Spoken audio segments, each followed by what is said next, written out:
नित्यं ध्यायन्ति योगिनः कामदं मोक्षदं चैव ओंकाराय नमो नमः। या देवी सर्वभूतेषु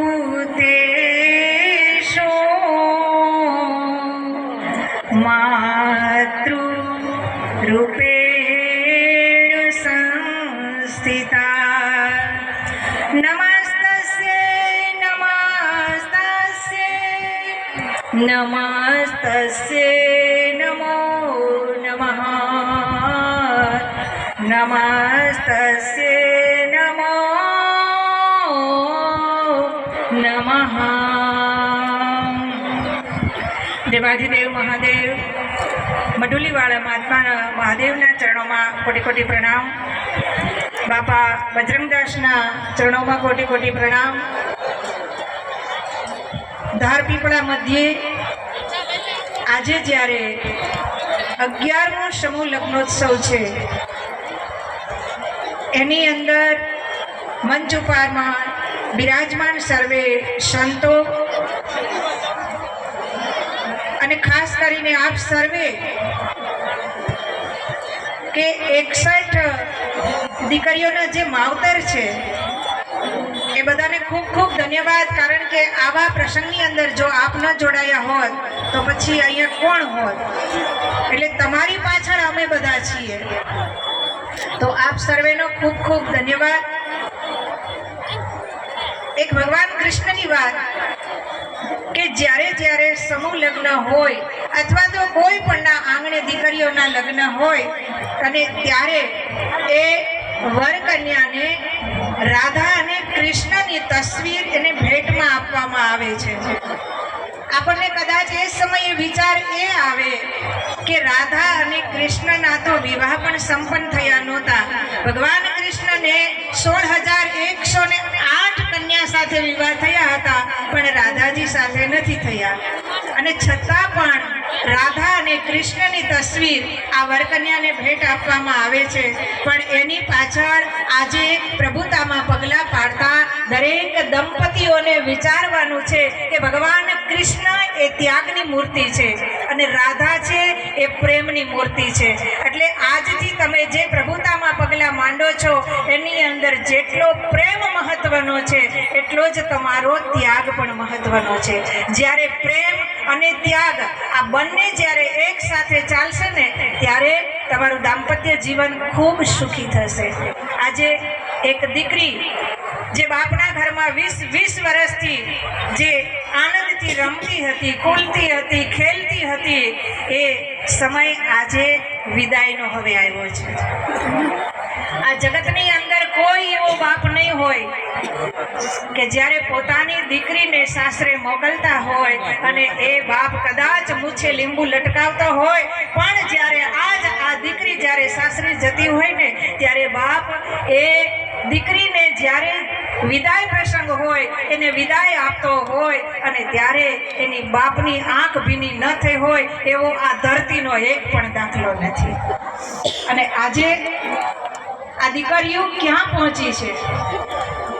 વિચાર કરો કે જ્યારે સમાજને જરૂર પડી ત્યારે પૂર્વની વાત લઈએ તો આ સમાજને જ્યારે જરૂર પડી ત્યારે ધરતીમાંથી માં જાનકી પ્રગટ થઈ, યજ્ઞ કુંડમાંથી દ્રૌપદી પ્રગટ થઈ. અને આજે આ પરિસ્થિતિ પ્રમાણે આ જ્યારે યુગ છે ત્યારે કદાચ તમે જુઓ ને તો આકાશમાંથી કલ્પના ચાવલા પ્રગટ થઈ છે. અને હજી હમણાં જ આપણને બધાને ખબર છે કે જ્યારે પાકિસ્તાન સામે યુદ્ધ છેડાયું, જ્યારે ઓપરેશન સિંદૂર ચાલુ હતું, એની અંદર આ ભારતની 2 દીકરીઓ એ પાકિસ્તાન આખું સળગાવી પાછી આવી ગઈ.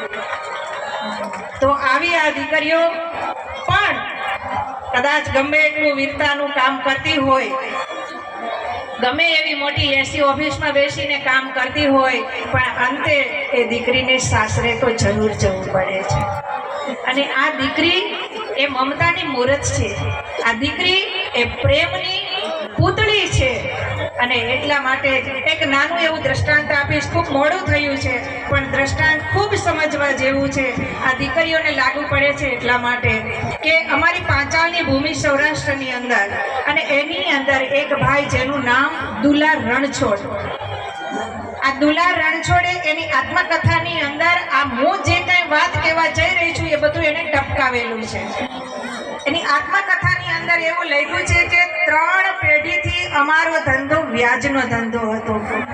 અમે 3 પેઢીથી વ્યાજનો ધંધો કરતા હતા અને એની અંદર વ્યાજ માટે થઈને પૈસા અમે આપતા હતા. કોઈની પાસેથી અમે સોનું ન લેતા હતા, કોઈની પાસેથી અમે જમીન ન લેતા હતા, માત્ર ને માત્ર અમે એમને આપતા. પણ હા, એની અંદર એક શરત હતી કે ક્યારેય વ્યાજ એનું ચૂકવવા માટે થઈને એને એ સમય જે નિર્ધારિત હોય એ સમયે વ્યાજ આપી દેવું પડે.